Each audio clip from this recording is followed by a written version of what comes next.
could say to us, "Come to me if you're weary and heavy laden, and I will give you rest." It's kind of an audacious claim for just about anyone that could say it except for the Lord, that He alone is the answer to any problem that we could have, any hurt that we could have, any need. We can come to Him and He can make it right. He is the one that created our soul, and so He is the one that can care for it in whatever capacity we need. You know, there are countless other gods, there are many religions, and not a single one offers a person like Jesus, like Christianity. Not a single one can absolve you of your sins, can take a broken life and redeem it. There are religions that will offer you steps and paths to enlightenment, or a trade for your penance for pardon, and your suicide for virgins in heaven and paradise. But they're all based on idols and demons. You know, Psalm 115 says that, you know, people create idols for themselves. They make them from gold and from wood, and they have ears and they cannot hear, and they have eyes and they cannot see, that they're dead and lifeless, and all who trust in them will be just like them. Only Jesus has existed before time. He is the only one that can say, "I stretched out my hands and measured the heavens," that I breathed life and your consciousness and your soul into you. I am the one that is the lover of your soul. Only He can say that.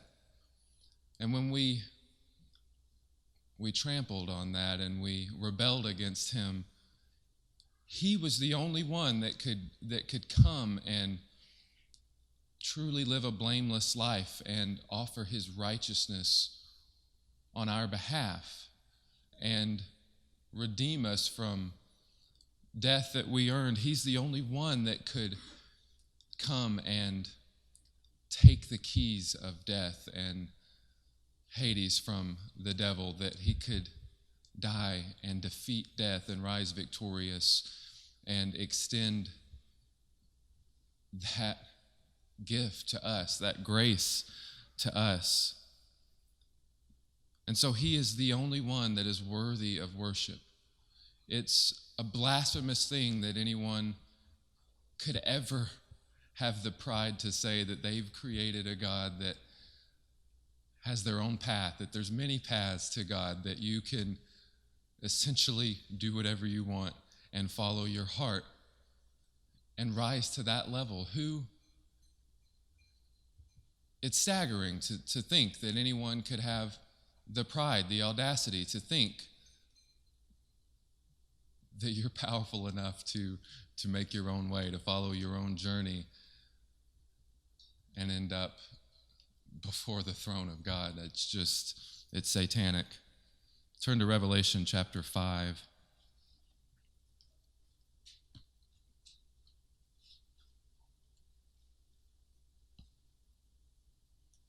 It really is a satanic thought. I mean, that began with Lucifer, that thought that he could, in and of himself, he was something enough to rise to the throne of God and to take His place, to do better than Him. Revelation 5, we'll just begin in verse 1. I saw in the right hand of Him who sat on the throne a book written inside and on the back, sealed up with 7 seals. And I saw a strong angel proclaiming with a loud voice, "Who is worthy to open the book and to break its seals?" And no one in heaven or on the earth or under the earth was able to open the book or to look into it. And I began to weep greatly because no one was found worthy to open the book or to look into it. And one of the elders said to me, "Stop weeping." Behold, the Lion that is from the tribe of Judah, the Root of David, has overcome so as to open the book and its 7 seals. And I saw between the throne with the 4 living creatures and the elders a lamb standing as if slain, having 7 horns and 7 eyes, which are the 7 spirits of God sent out into all the earth. And he came and took the book out of the right hand of him who sat on the throne. And when he had taken the book, the 4 living creatures and the 24 elders fell down before the Lamb, each one holding a harp and golden bowls full of incense, which are the prayers of the saints.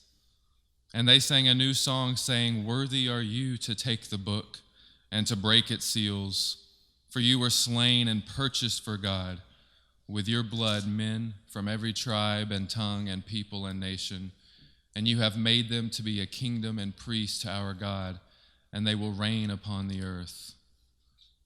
Jesus alone is the one that could be worthy to break the seals of that book. He is the one that purchased the souls of any who would come to him when he extends that offer to redeem them. And he alone is worthy of our praise. Turn to Hebrews chapter 1. He is the one that upholds all things.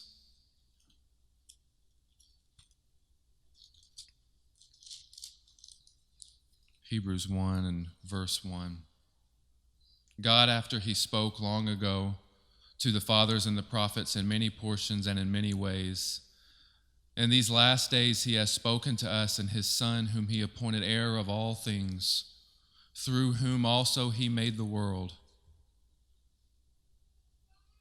It was through Jesus alone that the world was created. And he is the radiance of his glory and the exact representation of his nature.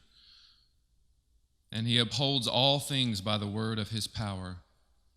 And when he had made the purification of sins, he sat down at the right hand of the Majesty on high, having become as much better than the angels, and he has inherited a more excellent name than they.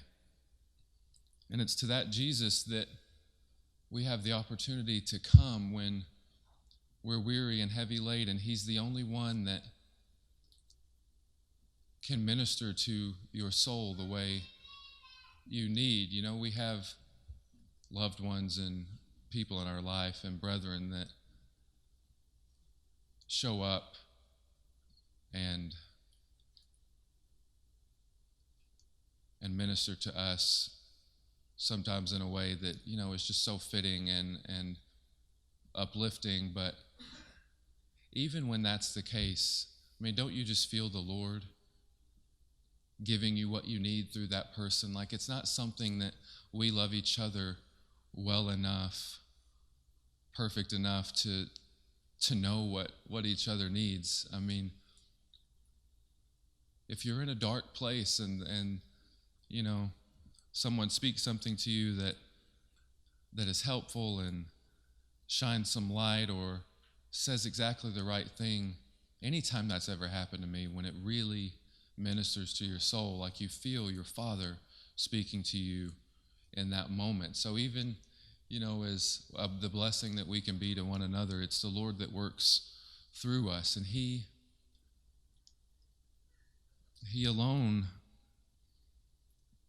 Yeah, I was thinking on Michael's vision that he had a long time ago, or dream, where, and I don't remember all the details of it, but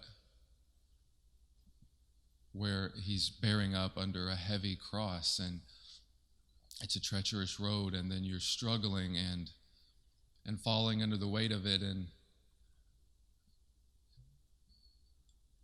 then you feel like you can't go on any longer, and then he looks over and sees the Lord Jesus standing next to him, and then he looks at him with this look that you exchange, and this knowing in his eyes. He's the only one that can come to us in the darkest of places and truly identify. He's the only one that knows our hearts intimate. He knows them more intimately than we do when we are struggling and you can't even discern yourself. exactly what's wrong or exactly what you need or what you're feeling. He knows. The word says that he is our merciful high priest, and it was through him being perfected through suffering and offering prayers and petitions with loud cries, and his life was filled with pain so that when we're in pain, he could come to us, and he knows. He's the only one that knows each one of us in that way, and the only one that can give us what we need. So he's the only one in that moment that can bear that burden with us.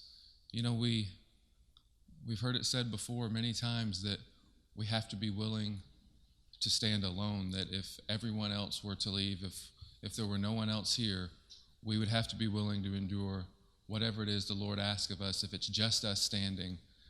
And the only way you can do that is because he's standing right there with you, right there beside you. Look at Matthew chapter 11.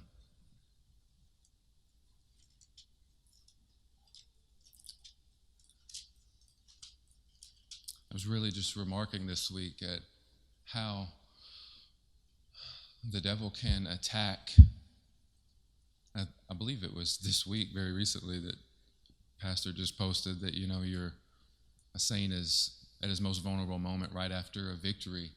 And, I've seen the Lord show up and answer prayers recently that just astounded me and filled me with praise. And then before you even know it, it's like the next day, like in the blink of an eye, the devil, he's right there with something new and something sneaky, and though you ought to expect it, sometimes it's like you've been hit, like you just did not see it coming, and it takes you a minute of staggering before you kind of get your bearing, and then you realize what's going on, and how the devil can have you backpedaling for a moment and have you struggling and distracted and your eyes completely removed from the glory of the Lord and the praise you were excited to give him before, and now you're facing something new, and sometimes you just don't know what to do with it all, and you don't even, it's like a fog of war, and you can just be overwhelmed and having trouble seeing clearly. But even in those moments, when you realize what's going on and you turn to the Lord, I was just astounded at how faithfully and accurately he can minister to you. Chapter 11 in Matthew, we'll look at verse 25. Jesus said, "I praise you, Father, Lord of heaven, that you have hidden these things from the wise and intelligent and have revealed them to infants. Yes, Father, for this way was well-pleasing in your sight. All things have been handed over to me by my Father, and no one knows the Son except the Father, nor does anyone know the Father except the Son, and anyone to whom the Son wills to reveal him." No, Jesus is the only way. He is the truth and the door. He is the only path to the Father. He has to bring us. And he says, "Come to me, all who are weary and heavy laden, and I will give you rest." Who else can say that to us? And, I guess anyone can say it. Who else can back it up?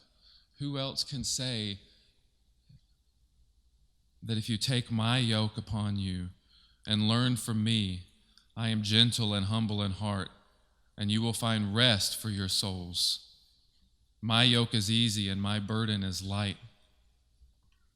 The yoke and the burden that we bear, that we bore, the sin and the entrapment of that and the weight of it, the guilt and the shame, we could never bear that. And Jesus could, and he did it on our behalf. And then he extends to us this hand to help us bear the burden that he puts on us that is totally bearable with him, to endure whatever trials and whatever disciplines he has for us in this life that will grow us into his perfect image, which is where we long to be. I mean, he is the only one that we want, the only one that we need. He's the only one that can heal a broken heart and offer hope and offer a new heart and redemption. So as we come before him today, let us just pursue him with all our heart and give him everything and all the worship that he deserves. Hallelujah.